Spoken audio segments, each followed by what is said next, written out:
My name is Christopher Coleman. I'm Assistant Director in Alumni Continuing Education and Travel. I work with Roberta Moore, and we're both in the Alumni Relations Office. Many of you are friends that we recognized from before, so welcome. Thanks for coming back. For those of you, if this is your first time, this is the Faculty Chalk Talk Seminar Series. This is our third year doing it, and we're very happy to have you here. The seminar, for those who don't know, takes place on every Saturday morning before a home football game. We'd like to draw all the audience of people who are coming in to the area to visit. We also want to offer opportunity for those locally to come in for an hour, get an education, and hopefully we'll leave you stimulated. If we don't, let us know. If you have ideas, let us know. If you just want to talk to me, come on up later and talk. Not a problem. As Roberta had mentioned before, we had a great opportunity that was presented to us. Folks who do Google on the internet approached the college about doing a beta program where they would be able to store information like video onto the web and do it for free. So we were approached because this program fits all the criteria that the college is looking for. It's an outreach program. It's for alumni and friends of the college. It's an opportunity to showcase our talent, as well as also chances for people who aren't in this area to see the program. The treasurer of the club in Minneapolis had contacted me the day before. I was talking to Mike Murray, who's in the back doing our videotaping, and asked if there's anything that we do in terms of videotaping this program. And his fantasy is to be able to have lunch with a number of alumni in Minneapolis and have his computer there, and they can sit and have lunch and watch a Chalk Talk video take place. So for us, this is a great opportunity. But as we mentioned before, if you don't want to be videotaped, if you want to sit to my left, where Roberta is, we're more than welcome to help those who are in the witness protection program or anybody else who doesn't want to be seen. Also, if you don't want to be on camera, you'll note that on the chairs, and by the way, everything that's on the chair, please take with you. This year, we have new pens. Just want to point, yeah, we have a dissenter in the group. We didn't like our pens last year. But please take it with you. But also, if you have a question you want to ask during the question and answer session, but you don't want to stand up and do that, you can write the question on the Post-it note and give it to me, and I'll be more than happy to be the talking head for you for that question. The seminar typically runs from 9 a.m. to 10 a.m., about 45 minutes of lecture, rest of the time's question and answer, but we invite the professors and all of you to stay afterwards. If you want to ask questions informally, you're more than welcome to do so. We have the room, and it's meant to be education and exchange, but in a casual format. Also, thank you for not coming in suits and ties and dresses. We appreciate that. Coffee and pastries will be available throughout the program, so if you want to get up and grab something, you're more than welcome to do so.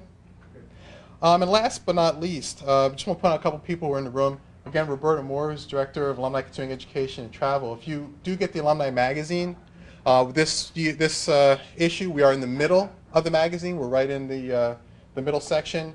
One of our trademarks for our advertisements as well is to have a picture of Roberta in there. So if you see the different faces of Roberta, it's all the different trips that she's on. So she was happier than others. It was a great trip.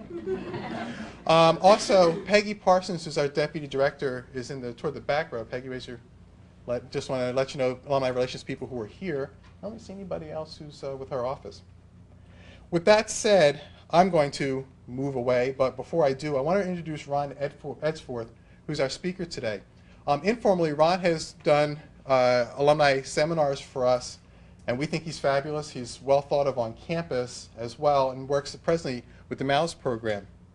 He's a visiting professor of history and war and peace studies and director of the new MALS Concentration and Globalization Studies. Ron's been teaching at Dartmouth since 1993. He received a BA from Georgetown University and an MA and PhD from Michigan State University. He's the author of Class Conflict and Cultural Consensus, The New Deal, America's Response to the Great Depression, as well as being the co-editor and contributor to Popular Culture and Political Change. He's also contributed to artwork, auto work. Professor Edsforth was chief historian for the PBS documentary America on Wheels. And he was also one of the consultants on the PBS Emmy Award-winning film Divided Highways. He is currently the editor of a book series for Blackwell Publishers entitled Recent American History and a regular contributor to Salamagundi, a quarterly of humanities and social science. I'd like to introduce Ron Edsforth, and again, please feel free to ask questions during the question and answer session, and then also when this is over. So Ron, I give the floor to you.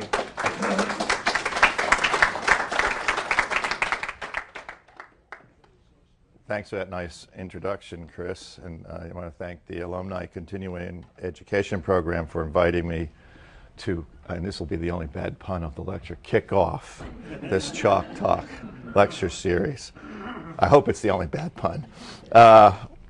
And I thank you for turning out on this less than glorious fall morning. Let's hope the football team wins glory today out on the field. I'm starting my 13th year here at Dartmouth. I've been teaching history the whole time, but not as part of the regular tenured faculty, but full-time for those last 12 years and for this year to come. I feel like a permanent member because I've been here so long, and perhaps because of my non-tenured status and a sort of unique group of administrators here in Hanover who seem to provide opportunities for people who are interesting and they like to keep on campus even when departments can't tenure them. I've had a number of interesting jobs as well as the history teaching. I helped develop, when I was directing War and Peace Studies, the new minor in War and Peace Studies at the college. And then a couple of years ago, Don Pease, who runs the Master of Liberal Studies program, asked me, and this was on the basis of having done some alumni seminars with Don, whether I'd like to get engaged in helping him expand MALS and turn MALS into what is really a unique program in the United States, a truly innovative graduate program for students who, for the most part, have done some work in the so-called real world and are looking to spend a year and a half, 2 years getting an advanced degree before going back to that work and getting enriched in the education program. So globalization studies is a new addition to MALS, and I've already taught 2 courses that count toward that concentration. I'm teaching 2 more new ones this year, and it's possible I'll teach 1 other in the year after this. So these courses somehow, I think the titles of them will tell you where my work has moved since I more or less stopped doing American history narrowly focused when I published my last book, The New Deal, America's Response to the Great Depression, in 2000. The course I'm teaching for MALS this fall is Globalization and Its Discontents, and that takes me back to the kind of history I've done ever since I started teaching way back in 1978, economic history and its implications for politics and culture. And that's what I did for much of my work in American history over 25 years, and why, as Chris introduced me, you heard these kind of strange titles: Auto Work, Divided Highways, America on Wheels. I was for quite a while considered to have historical expertise in the American automobile industry and its implications for American politics and culture. The other course really speaks to what I've become since I was asked to do War and Peace Studies here, and that is Global Wars and World Peace. And the book I'm working on right now is a history of the world peace movement since the Hague Conference of 1899, right down to the present. Teaching at Dartmouth is a great pleasure, and I say this having some comparative basis for the statement. I've taught at 5 other public and private institutions. Students here are excellent in all ways, though perhaps not quite as hardworking as the students I taught at MIT. There's at least more outdoor diversions here, which our students take advantage of. And their high skill levels mean that I have the pleasure of discussing ideas with them in the classroom and grading papers on their intellectual content, not their grammar and spelling. Kind of work I did a lot of, especially in my first job away from graduate school, which was at the University of Wisconsin branch in Parkside. My faculty colleagues are also excellent, and the college never seems to stop running events that provide us with intellectual food and material to discuss. One of the great things about being a college professor is you have these conversations that go on and off and on and off all during the year with faculty colleagues in your own department and other departments. And I think this is, for me, one of the greatest pleasures of this career that I've had. Years ago, and it might have been in my first year here, I heard Bill Cook give a talk. And Bill, as is his wont, started the talk with a poem. And he said, you know, it's always a good idea to start a lecture with a poem. And I took that to heart, and I think one of the things I'm known for, particularly in my War and Peace Studies course, is that I start a lot of poems. Start a lot of classes with poems. So I'd like to begin this lecture, Manifest Destiny, Still Alive and Kicking, with a poem that I hope you'll see as a keynote that opens up discussion of my main theme.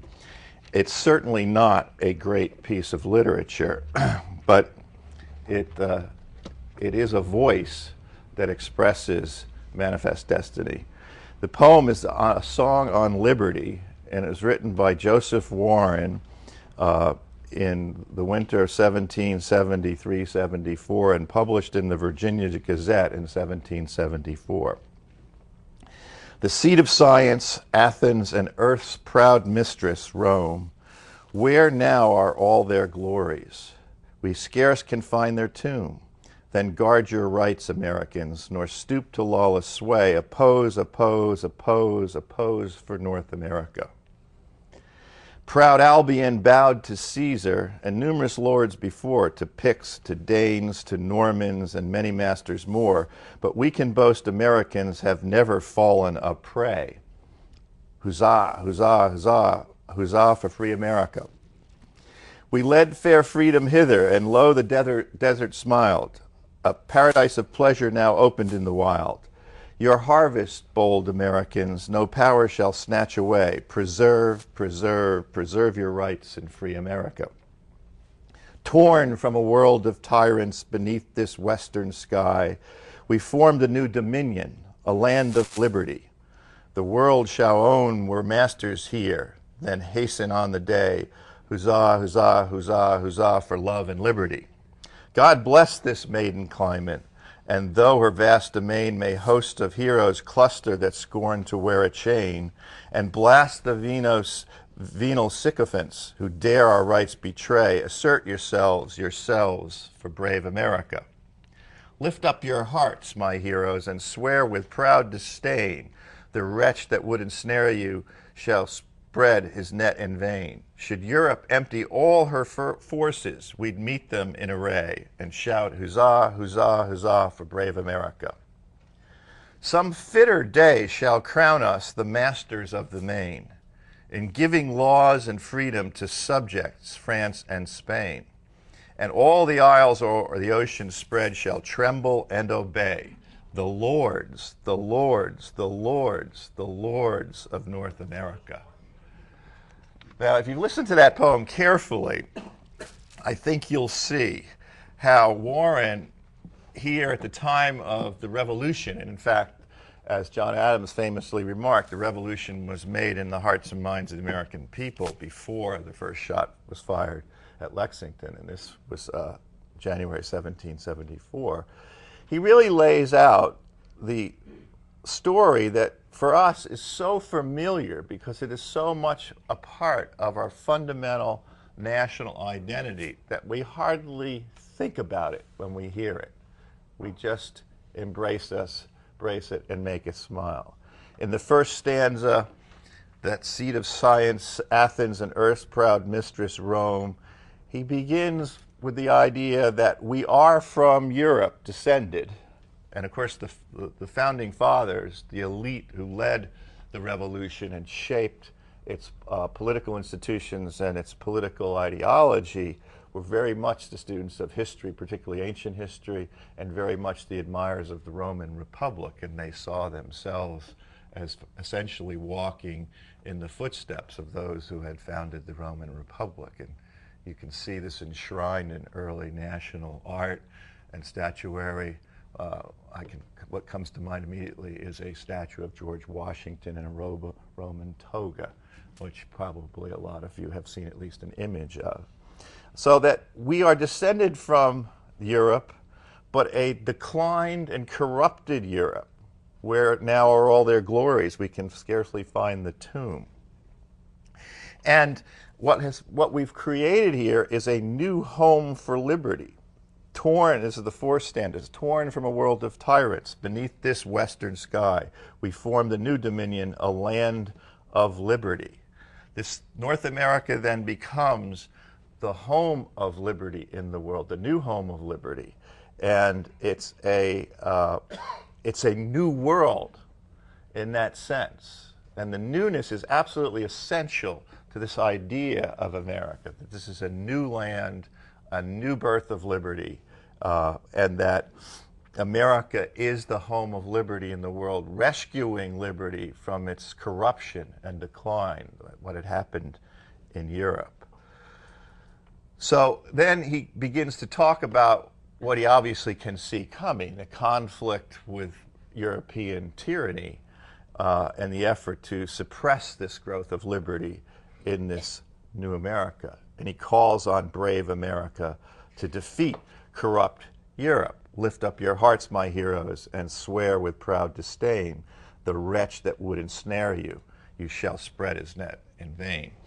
And then finally, and this is the part I think that is most interesting in the poem, the whole tone of the poem, the whole focus of the poem shifts dramatically in the very last stanza.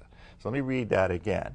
Some fitter day shall crown us masters of the main, in giving laws and freedom to subject France and Spain. And all the isles o'er the ocean shall tremble and obey. The lords, the lords, the lords, the lords of North America. In that last stanza, the poem changes from a history of the founding of this home of liberty in the New World in North America to a prediction that the United States will rule the world. It goes then from a celebration of liberty to a celebration of American imperialism. And just the passage from the fifth to the sixth stanza. Now, I bring this poem here not because it's unique in the literature of the American Revolution, but because it's representative of the thought of the Founding Fathers. And this is something that I think we don't think about when we hear the story of America, the home of liberty, spreading liberty in the world, expanding. First definition of manifest destiny I learned for a history test back in high school was to expand the realm of liberty. The argument made for the Mexican War in the 1840s. That's what it was all about. It wasn't about getting Texas or California or the port.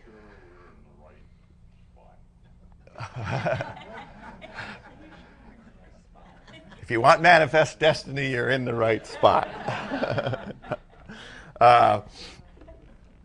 It was about expanding the realm of liberty. And what we don't really see when we tell ourselves this story, and this is our national myth, famous anthropologist Benedict Anderson has defined a nation as an imagined community. And this is probably the most broadly used definition of nationalism and nationhood in the humanities, at least, in academia today. Our nation is an imagined community. In other words, it is created out of the stories that we tell each other about who we are and about the way we present those stories in literature, in history, in art, and in the popular arts. Film and television shows are always retelling the story. And because it is a story that makes us feel good, it seems to never exhaust its appeal. It tells us we're a very special people. Now, Miguel Cervantes, in that famous work Don Quixote wrote, "Make it thy business to know thyself, which is the most difficult lesson in the world." And that's sort of a theme of this lecture here, to recognize what's embedded in this story, not always as a subtext, but often very openly as the main text, but that has always been there from the founding of the nation. In other words, the argument I'm making here is that we have always told this story about ourselves, that we are the home of liberty, a democratic nation, and a mighty empire. And for the founding fathers, this was a principal ambition that they had for breaking away from Britain. They would make a mighty empire in North America, where Britain still controlled and had just recently won control in the 7 Years' War, our battlefields. This was the First World War, actually, the 7 Years' War between France and Britain in the 18th century. Fought in India, fought on the oceans, fought in Europe, fought in North America. We call it the French and Indian War. They had just won control of French Canada up at nearby Quebec, and they had also drawn, the king had drawn a line down the spine of the Appalachian Mountains in the proclamation of 1763 and said this was barred to settlement from the 13 colonies on the coast, that this would be a land reserved for the natives and protected. The natives would be protected by the king. And of course, this outraged so many colonists, some of whom, including many of our founding fathers, were already speculating in land futures west of the Appalachian Mountains.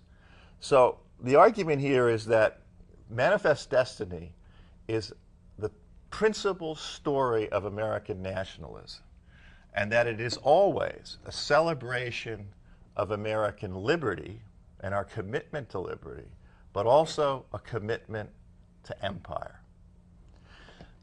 And that's the reason why, for my title, that it certainly hasn't died.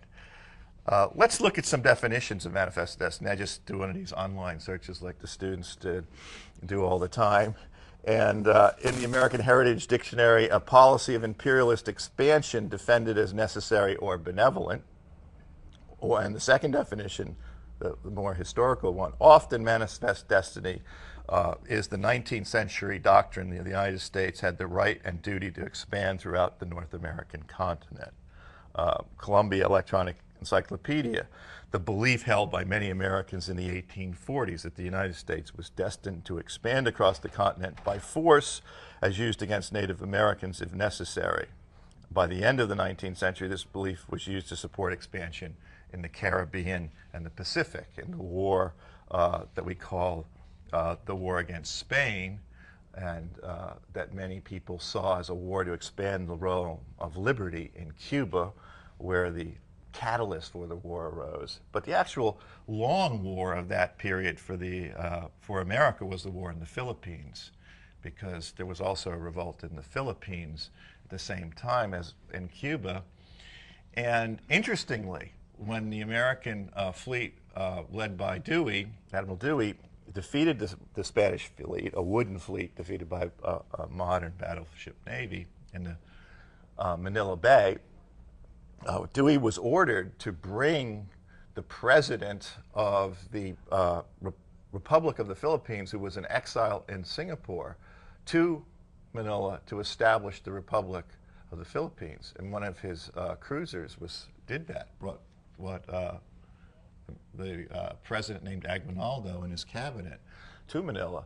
But by the time those people arrived in Manila from Singapore, the policy had changed. And by one vote, the Senate had endorsed the policy of annexing the Philippines and making it a colony. And as a result, the Filipino patriots, who were soon called insurrectos, rebelled against the American occupation. And the war dragged on for 5 years. And 50,000 American soldiers fought there, and thousands were casualties, and an estimated 200,000 Filipinos were killed. Something Filipinos never forget, but Americans forget quickly, because it doesn't fit with the moral message of the story. We're there to spread the realm of liberty. And indeed, Americans do remember that in 1945, after we liberated the Philippines from the Japanese, the Philippines were given independence by the United States. But we don't want to remember those casualties of that war, because they compromise this self-image and this moral confidence we have that when we go to war, particularly wars in a foreign land, that we do so for only the highest motives. Way back when the whole issue of expanding in the West, in the Jacksonian era, was beginning to divide the country, because the country was divided between slaveholding states and non-slaveholding states, and the West was a prize that people in each region saw as something for their own, and not necessarily for the nation as a whole. Senator Benjamin Lee of Virginia said this about the notion that this country descended from English settlers, and bringing the English concept of liberty here to its new home in North America, had a particular notion about how this liberty should be spread. And it's amazing the clarity of his language here. So this is Senator Lee of Virginia in the 1830s. It's peculiar to the character of this Anglo-Saxon race of men to which we belong that it has never been contented to live in the same country with any other distinct race, upon terms of equality. It has invariably, when placed in that situation, proceeded to exterminate or enslave the other race in some form or another, or failing to do that, to abandon the country. That may have some predictive value at this point in time, even though it's 180 years old, more or less.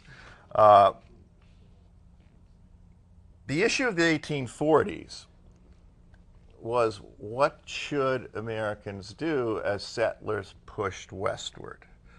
What should they do about Texas, where slaveholders pushed their way into the United States of Mexico, and that was the name of the country that was as large as the United States of America, including the Louisiana Purchase at that point in time in geographic area, and almost as large in population, had just 1 million fewer people.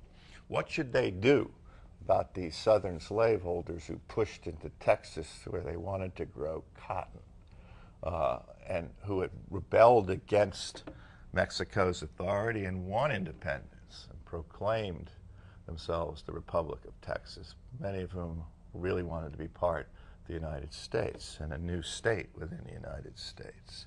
What should they do about that?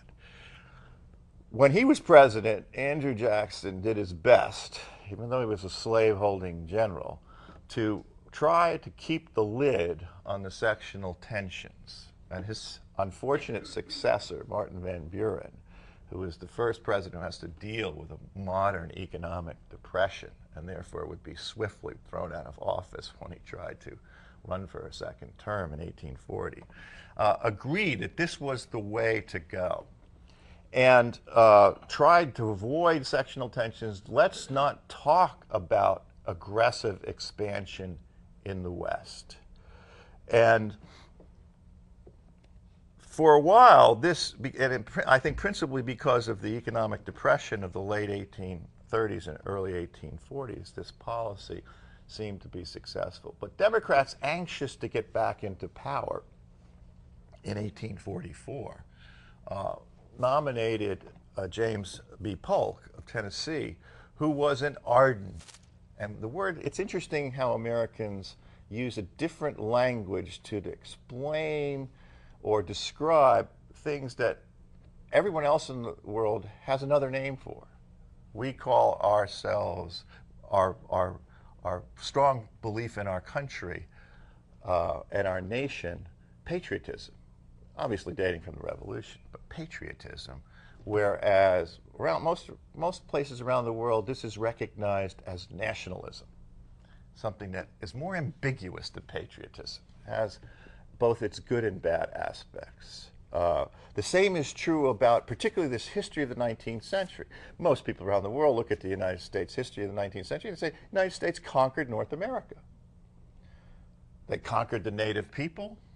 They went to war against the United States of Mexico. They took from the United States of Mexico, after defeating Mexico in that war, 1/2 of Mexico's national territory. By annexing Texas, which had been, certainly Mexico had as good a better claim to it than the United States, and by annexing, forcing, sending the Marines to the halls of Montezuma, forcing the Mexican government to give up the present-day states of New Mexico, Arizona, Nevada, Utah, and California. A huge chunk of the 48 states, about 1/4 of the 48 states. And they did this when Polk, who had campaigned not only to expand and annex Texas, but had also campaigned on the slogan 54-40 or fight, trying to expand what would be British Columbia in the Northwest, when Polk ordered half the American Army, which its total numbers only were 7,500 at the time, half the American Army under Zachary Taylor, south of the accepted border of the Republic of Texas, the Nueces River, to the Rio Grande. Now, what does a sovereign state do when another state sends an army into its territory?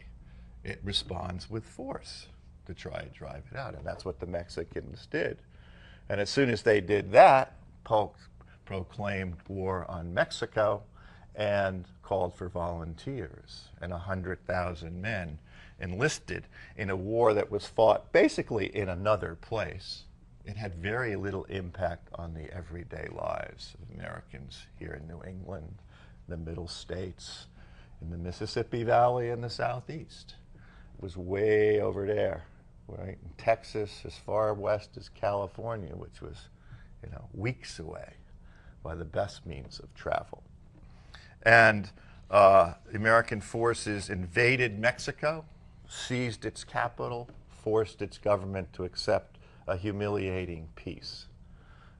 And then we gave them a few $1 million to assuage our consciences and allow us to think about this as more of a purchase than outright conquest.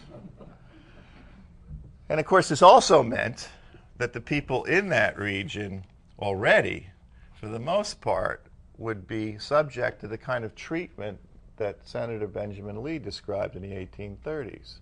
They would be exterminated or put on concentration camps, reservations, or they would be treated very much like slave labor. And these were the Mexicans who lived in those areas, particularly down around what is now the Mexican-American border.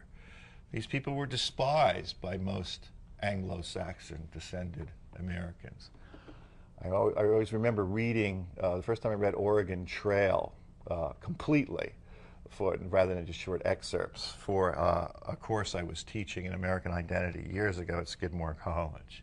I was struck by the fact that Francis Parkman, the great historian of the West of that period, the mid-19th century, who had traveled the Oregon Trail to really experience what was happening there, I was struck by the fact that he still had some respect. It was a kind of noble, savage view of a lot of the Native Americans, but he absolutely despised the Mexicans.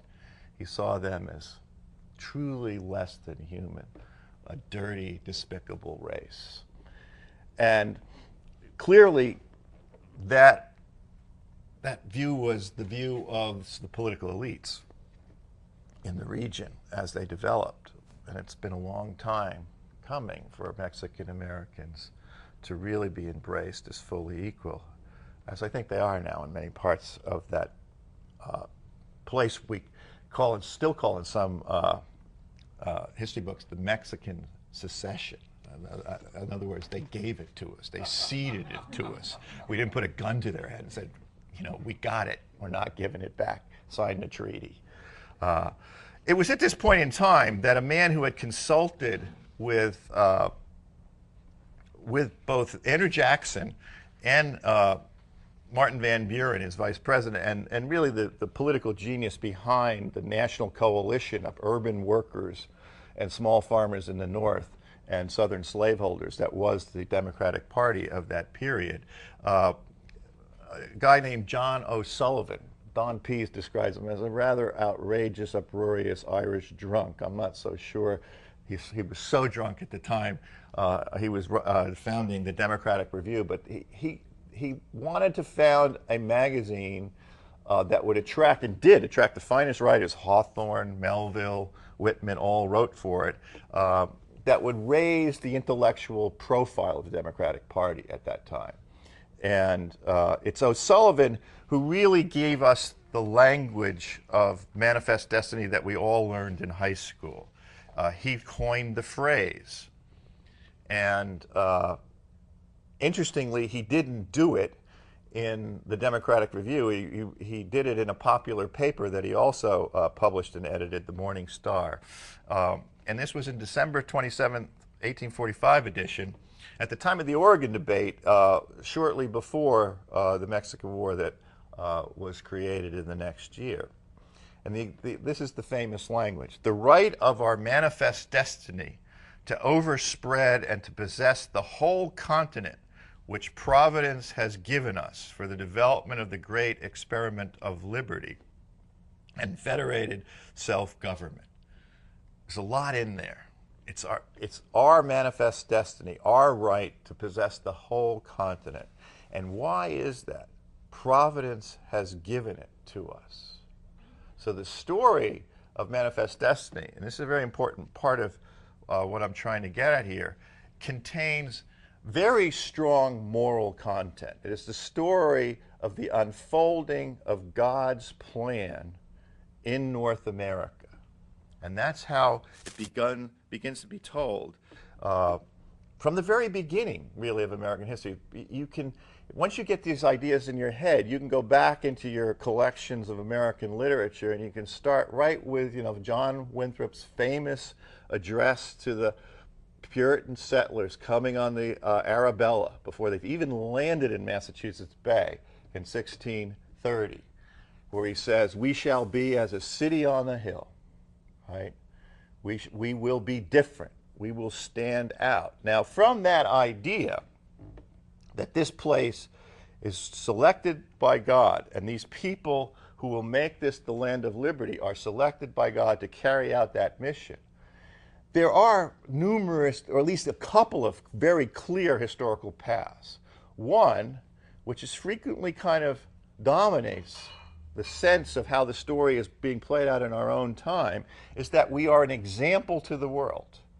That from that city on the hill, the rest of the world looks up to us, and they learn how to live as free people, and they imitate our ways. Right? Now, one of the things, there's a little chuckle there, but the fact is, that may be the way it works best. Most people in the United States right now are so swamped by war of news and threats, right? We live right now in an America where the only thing, it seems, our political leaders think about this issue, the only thing we have to fear is not enough fear, right? We get it in, I was watching a new show about how the aliens have taken over last night. Look at the fall lineup. Aliens, terrorists, invaders. It's just one after another. We live in a climate of fear. But in a moment of confidence, maybe it's the example that works best. My students they always think I'm just, off the wall kind of peace activist. I'm not a pacifist. I supported the invasion of Afghanistan, opposed with all my heart and force that I could bring to it the invasion of Iraq. But one of the points they don't see is that democracy spreads more through example than through the force of arms. The changes in Eastern Europe, the changes in East Asia, the changes in South Asia that have made this an era of democracy. One of the mouse courses I've taught in this globalization sequence we're creating is the global spread of democracy. James back there actually took it. They come through nonviolent political action. It comes when a people decide that they can overthrow the tyrant, and the tyrant can't get the troops to kill the people. And it happens time and time again. So I think there's real historical value in the sense that we are the city on the hill, and people can look to us, and we can give all kinds of nonviolent support to democratic movements. But the other side of Manifest Destiny is we are God's people. We're carrying out his program, and therefore whatever we do to spread our power is good, is divinely ordained. Back to Sullivan in the 1840s, writing in a different piece in the Democratic Review. The last order of civilization, which is the democratic order, okay, right away. We are the end of history. The last order of civilization, which is the democratic, reserved its first permanent existence in this country, received its first permanent existence. We are the end of history. A land separated from the influences of ancient arrangements, secular positions, productions, and in its extent wide enough to hold numerous people, admitting with facility, intercommunication and trade, vigorous and fresh from the hand of God. Such a land was prepared in the solitude of the Western Hemisphere. And of course, very important to the idea of Manifest Destiny as it evolves in the 17th, 18th, and 19th century is that this was a wilderness. There really weren't people here, certainly not civilized people, savages, heathens, who were the people of the forest. Other adventurers and evil sorts would sometimes appear, and the tyrannical hand of the imperialists from Europe. But essentially it was a blank slate, the Western Hemisphere. Very important to the whole idea of Manifest Destiny. Sullivan went on, he said, in its magnificent domain of space and time, this nation of many nations, already recognizing that, we can't create our story of our nation out of some ethnic myth. It has to be a different story because by the 1840s we're becoming a real ethnic mix. Is destined to manifest to all mankind the excellence of its divine principles. The founding fathers by this time are starting to be seen as almost saints, right? Having a sacred character, people without flaws. It's very disturbing, right? It's always been very disturbing to know that the author of All Men Are Created Equal had and loved, perhaps, his slave Sally Hemings and had children, and that there are what Americans would call black descendants of Thomas Jefferson still alive, and they gather now at Monticello every year. For this blessed mission to the nations of the world which are shot out from light, the light-giving truth of God, for this America has been chosen. I think I've said enough about, used enough of Sullivan's words to give you the idea that in its inception as a really a category with now a name, Manifest Destiny is seen as the work of God. And what I'd like to now turn to, because my students always say, and I'm in danger of doing it here, that I never get to the present in the courses that are supposed to end in the present. I'm going to leap over. I have always come with way too much stuff. I'm going to leap over to, I've mentioned the wars of the end of the 19th century that gave us an overseas empire. I'm going to just briefly mention that Wilson certainly is famous for having this idea of a mission, that we should bring liberty to the world, and famously in his 14 points sort of spelled out what shape that should take. That Franklin Roosevelt is memorialized around the world as someone who really carried on the Wilson legacy and made it work where Wilson had failed, beginning with the Atlantic Charter, but the Four Freedoms most famously. And I teach a lot of international students take my classes, and a lot of students look at me like, "You kidding me? Franklin Roosevelt? I mean, what do we hear about him now? You know, he sort of set up this screwed up New Deal welfare state that we want to tear apart." No, around the world he is a heroic figure, and my students nodded when I said, "You can go to almost any major city in Europe and see a statue of Franklin Roosevelt." And I remember the beautiful one of him in the Oslo harbor when I took my family to Norway a few years back. That was very striking, right outside their museum that celebrated the resistance to Nazism. So I mentioned that, and we could go through, you know, Kennedy's sense, especially in his first inaugural, that America had to pick up the burden that he accused the Eisenhower administration of dropping, of manifest destiny. We had to bear any burden, pay any price, right, to defeat the enemies of liberty. And that Ronald Reagan, speaking in the same period, in a famous speech that he gave for GE and then he gave at the Republican Convention in 1964, essentially used the same language. And this helped vault him into his political career. And he would use it again and again when he was president. The end of the Cold War, in some ways, produced an enormous dilemma for American political leadership that had grown accustomed over 50 years to using the language of militant manifest destiny to justify their foreign policy, their military policy, their fiscal policy, which emphasized military spending. The war on terror rescues that whole policy structure, and it also rescues the whole apparatus. In my class today, it's a mouthful, but I tell them, Eisenhower warned us about the military-industrial complex that was gaining undue influence and threatened our liberties. And I tell them he's right to warn us about that, but also recognize that what it really was, and has become even more since, is the military-industrial university complex. Because to be a major university, you have to get contracts from the Pentagon and do work for the Pentagon. Now, in our own time, we are now in a situation where we're seen as, at least our leaders want us to see us, as expanding the realm of liberty in the world and using force to do this. And let me use, I'm going to go through a few of the, I've been reading them all, George Bush's speeches, to give you a sense of how frequently he resorts to the language, or I wouldn't say resort, that comes naturally in this situation to him and his speechwriters.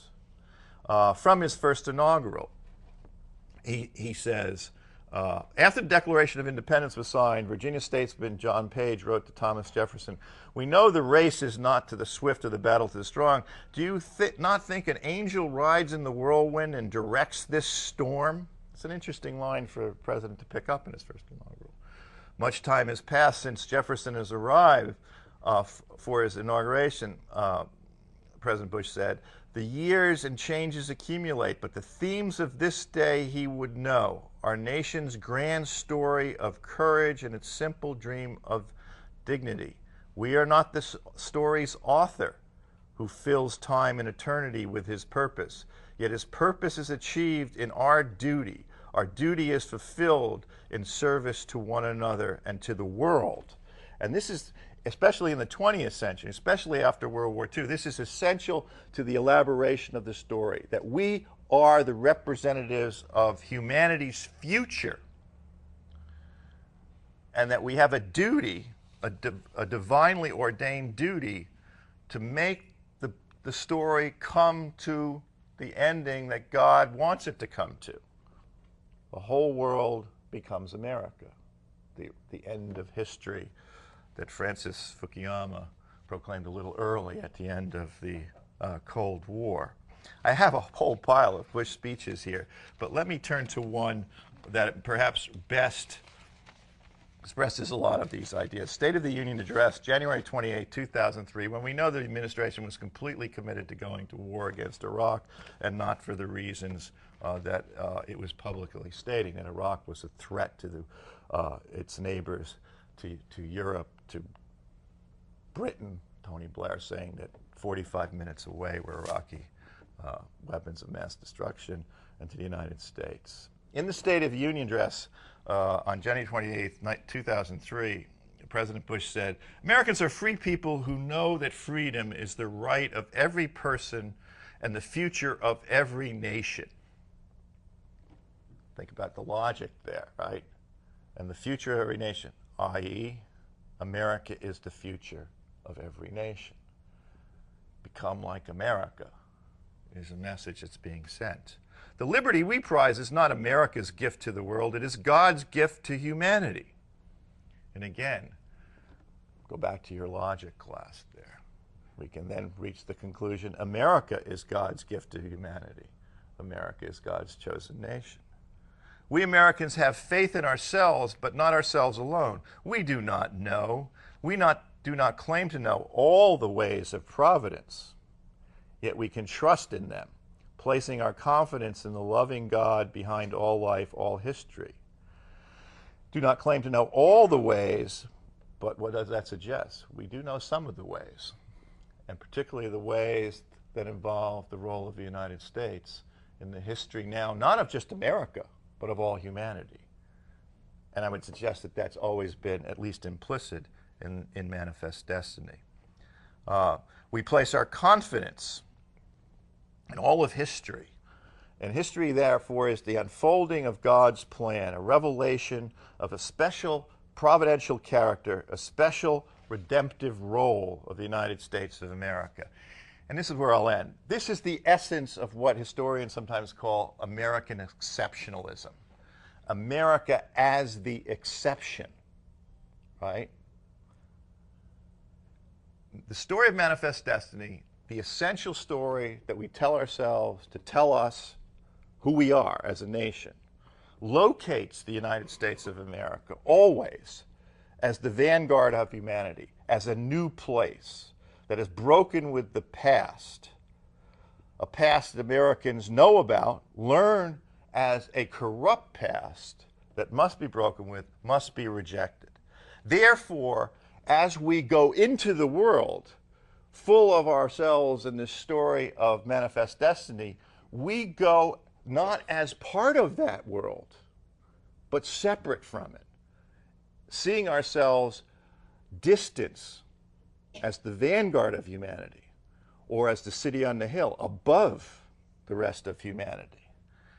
The United States, therefore, as we see ourselves, is the way the whole world should be.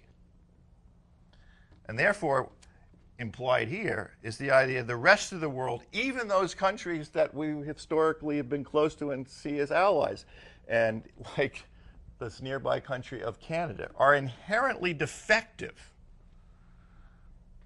Even if they're civilized, they may be too civilized. They may be emasculated. They may be Euro-weenies, in a phrase used frequently in recent years. We are the exception. And it's the story of Manifest Destiny that gives us the confidence to feel that way. It also then, I hope you can see, is the fundamental reason. Many people ask this question, why do they hate us, right? But we poll people around the world, and they love American stuff. They like most American values, most people all around the world, including in the Arab countries and Muslim countries. But they got problems with the United States of America. And in fact, the most serious polls of world opinion in recent years have shown that perhaps more people in the rest of the world believe the United States is a greater threat to peace than even Al-Qaeda. Why? I suggest to you it's the character, the story of Manifest Destiny. It's this self-righteous separation of ourselves from the rest of humanity in the name of humanity. It's this sense that we present to the world, broadcast to the world, that they are inferior, and that the only way to overcome their inferiority is to become like us. Thanks a lot.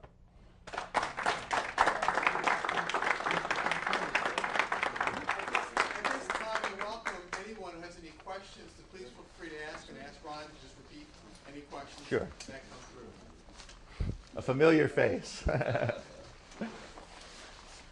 Go ahead.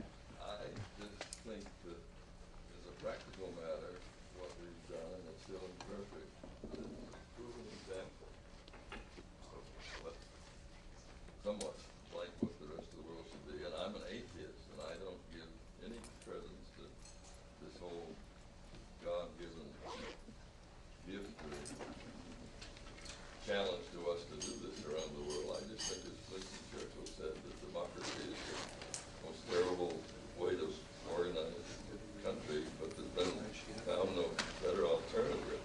So as a practical matter, and our proven example is still evolving, why can't we just leave out, and I agree with you that it's ridiculous to say God is pushing us to do this, but to me, the Bible and religion is just a moral correction. Okay, if I could try to sum that up as a question, why can't we drop all the religious message of Manifest Destiny and embrace, as a practical matter, the spreading of democracy, American democracy, is a good thing? Is that fair? Right. Okay, that's well, as I think I at least implied in the lecture, I think we not only have every right, but I would personally share with you, we have good reasons to want to spread the values of American democracy. I think when I teach my undergraduate course, War and Peace Since 1900, and the courses I'm going to be teaching this year in kind of peace studies, origins and history of the world peace movement and global wars, world peace, one of the things I emphasize is the extent to which the institutions of world peace culture, the ideas, the international laws and conventions, how many of them originate in the United States, right? One good example is the idea of a universal Declaration of Human Rights, which is the basis for all the international conventions on human rights that have come out of the UN since the Declaration was proclaimed in the late 1940s. That's very much an American, Western, democratic idea. Now, what's attached to it, and one of the reasons why the United States has not totally ratified it, is that there are ideas about social equality, economic equality in there, cultural equality that the United States, but political liberty certainly. So as I said, there's a path of non-militant spreading of democracy that can be followed. And I think where democracy movements are emerging in countries that have repressive governments, we should support them, but not with force. The problem comes when you say you're making war to spread liberty, particularly when there are other real interests involved, as I would suggest there are, certainly in Iraq. Way back in 1899, William Graham Sumner, famous philosopher, probably if you know him as a social Darwinist, but one of the peace activists of the period, one of the leaders of the movement against American imperialism in the war in the Philippines at the time, he gave a Phi Beta Kappa address in which he titled The Defeat, let me get the right title here, The Conquest of the United States by Spain. And the theme of this address was that by becoming imperialist in the name of spreading liberty, we were in fact becoming like the enemy that we just defeated in the Spanish-American War. And I'll just give you, he's a brilliant guy, and I'll just give you one little sense of the wisdom that he expresses as an answer to your question. The proof of this is from the case before us. So he's speaking, by implication, I'm clearly saying the war in Iraq, but he's speaking of the war in the Philippines at this point in time. The proof of this is in the case before us. It's so easy and clear that I need spend no words upon it. Here, then, you have a reason why it is a sound rule of statesmanship not to embark on an adventurous policy. A statesman could not be expected to know in advance that we should come out of the war with the Philippines on our hands when we started the war against Spain over Cuba. But it belongs to his education to warn him that a policy of adventure and of gratuitous enterprise would be sure to entail embarrassments of some kind. In other words, we should know that wars don't follow scripts, that they always have unintended consequences, and if that they're not for true self-defense, then they basically, and this is the consensus of the world, they're not legitimate anymore, unless, and the exception is unless they're rescue missions, as in the case of invading a country which is pursuing a genocidal policy. So under the UN Charter, which the United States signed as a sovereign treaty, we agreed that there were only two legitimate kinds of war. War of self-defense against attack or the imminent threat of attack. It's very clear our leaders knew there was no imminent threat of attack from Saddam Hussein's Iraq in 2003, or a UN security resolution to put together a military force and go to war. And I find it interesting that we so venerate the Constitution, but we often forget large parts of it.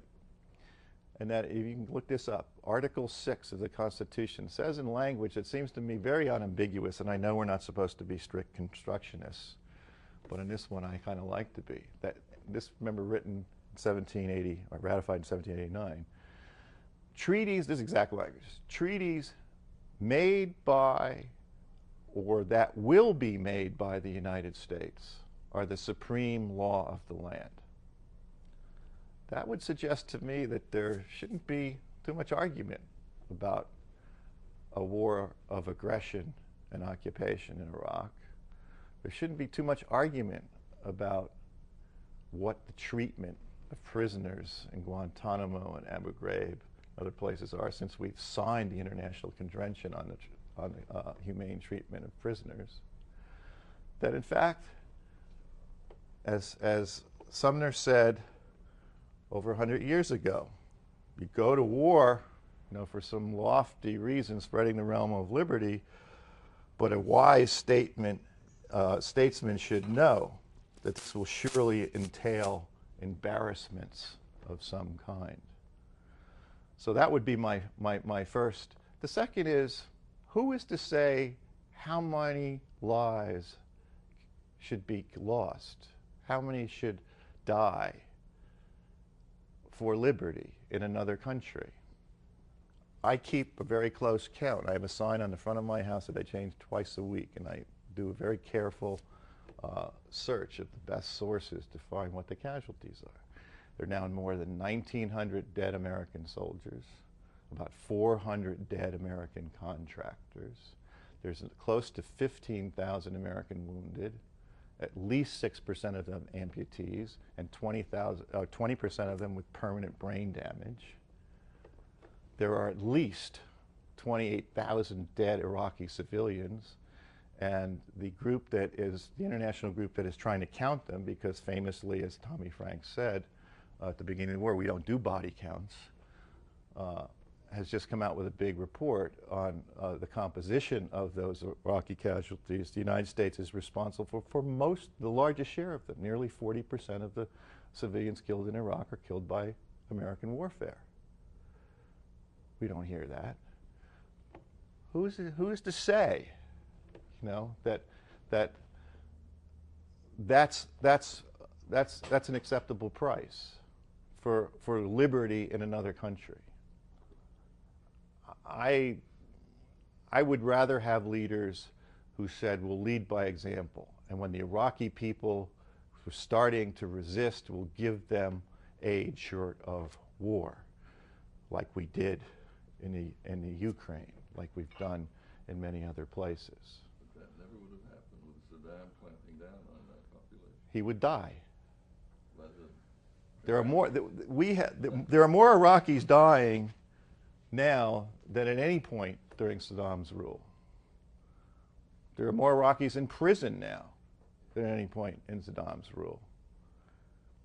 What does it feel like when you're in a house and American troops burst in, not able to speak to you, at gunpoint in the middle of the night, and tear your house apart looking for somebody that somebody else has told them should be there, and of course this somebody else has had strong measures applied to them and is pretty well wants to give some names up. so that they'll release him from the strong measures. You know, what does it feel like after that's happened? Yeah, another question. Okay. Do me a favor and look forward. Now, you've been talking about democracy, okay? Yeah. You clearly have an emerging power, perhaps going to be the greatest power in time, that is not a democracy. How do you see China? Yes, China. Right. How do you see us going forward? How do we run into manifest destiny with somebody we don't dare tackle? Well, first of all, I think we accept the fact that China is going to make its own history for the most part. Okay, that we can influence it for good or ill, and certainly back in '89 in Tiananmen Square, they showed at that point that they were going to repress a democracy movement. I don't think that suggests that they will necessarily always be able to do so, because what this engagement, and this is very much part of globalization, it's discontent, this course I'm teaching beginning next week, its engagement in the global economy is creating a new Chinese society. And historically, it has been the middle class that has produced the democratic revolutions in most countries. And what globalization is creating in China is a middle class that already is showing its discontent with the limited political freedoms in the country. On top of that, there's the kind of technological changes that make it even easier to set up what American patriots set up back in the end of the 18th century. Committees of correspondence are easy to create when you have electronic communications rather than men on horses carrying letters across great distances. So I think, one, we should recognize. Two, we should not make any moves that would encourage militarization, because the priorities in China have been principally devoting the country's resources to economic development. It has an enormous problem. It has 1.3 billion people, most of whom are very poor, and now all of whom know that a better life is possible and want it. And I'll give you one what I would view as a very stupid provocation. Deploying national missile defense at a time when all experts, including our own former dean of the engineering school who works in the project, Lewis Duncan, agree is not a practical weapon at this point, that will just not work. But deploying it to shoot down 20 nuclear missiles that might be shot over the Pacific is a direct provocation to the Chinese. The Chinese have for years kept only 20 nuclear missiles, not on alert status, but on a status of 3 to 4 day readiness. 20. And their leaders have repeatedly said that 20 nuclear weapons are sufficient deterrent to any enemy. They will not be a sufficient deterrent if a potential enemy, the United States of America, builds a system that at least claim to shoot down 20 missiles. The Chinese leaders will certainly respond by, let's keep them within the reason they've shown so far, build 20 more, right? What will the supporters of the military-industrial university complex in Congress say? What will the think tanks produce as position papers if the Chinese build 20 new nuclear missiles? They're coming to get us. Let's get ready for war. And then you are in a situation of stimulating a classic arms race. And to me, the great tragedy is that we may have already done this. You are blowing the opportunity to create a more peaceful world order. Through the 18th, 17th, 18th, 19th, 20th centuries, European empires, later joined by the United States and Japan, fought for control of the world. The 20th century warfare on the global scale can be defined as the wars between the great empires that saw many of them fall in the First World War, saw most of them fall in the Second World War, saw the last two engaged in the Cold War, fought by proxies in the Third World and as a nuclear arms standoff at the global level, saw the United States emerge, and I don't care, call it victor at the end of it. What do you do then? Do you embrace the new structures that have been built up in the same history, the history that most of us don't know, but many of the international students I teach do know, of new international organizations, new international conventions, international law, a commitment to collective security? Do you let that grow, or do you insist on national sovereignty and military might as the way that we're going to solve our problems? That's the global crossroads we're at. We're not being pushed by anyone to spend $600 billion a year on the military. We're doing that because it's a leadership program, as proclaimed in the National Security Strategy of September 2002, to dominate the world forever. Because that strategy says we will not allow any potential threats to our power to emerge. We will treat those as imminent threats to our power. So my suggestion, if I was in the position to make this suggestion, and maybe, who knows, maybe the president will tune in on the website. Mr. President, back off on the military policy, support economic initiatives to open China further, let the Chinese middle class lead a democratic revolution there. And I think we will see it happen by the middle of this century.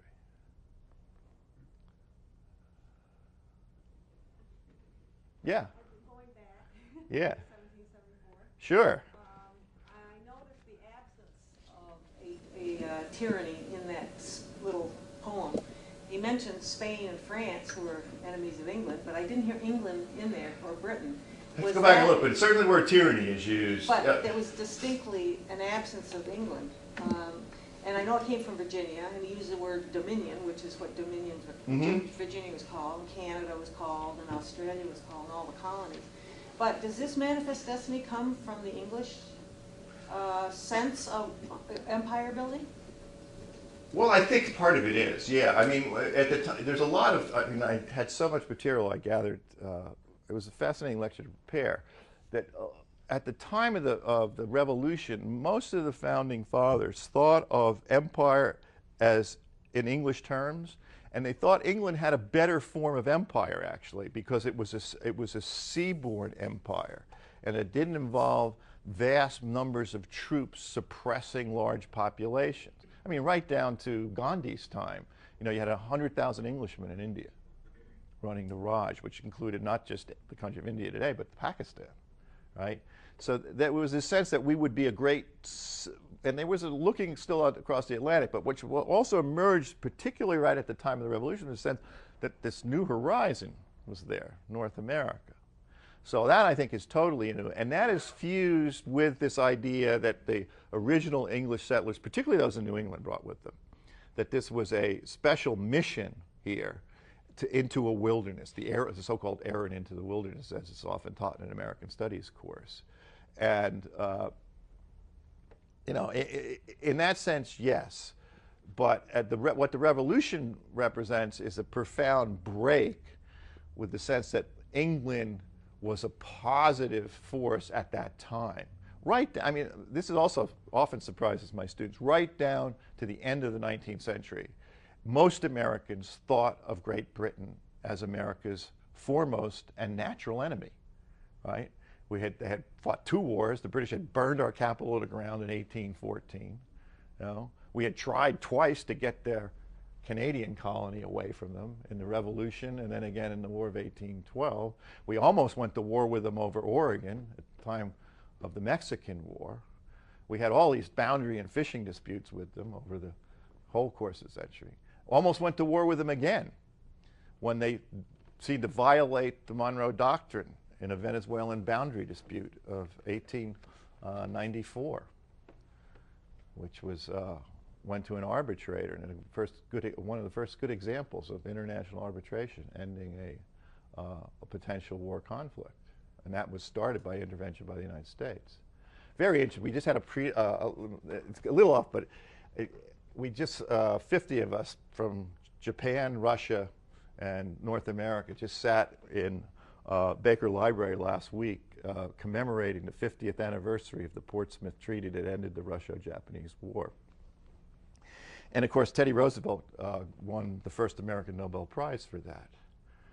And Teddy Roosevelt is an incredibly fascinating figure. He's one of my favorite Americans to just think about. He's a prolific writer, very beautiful writer, a credible nationalist, of course, but in his Nobel Prize address, it's surprising. I passed it out to people who are delegates for this conference because they didn't seem to know it when I mentioned it in some remarks.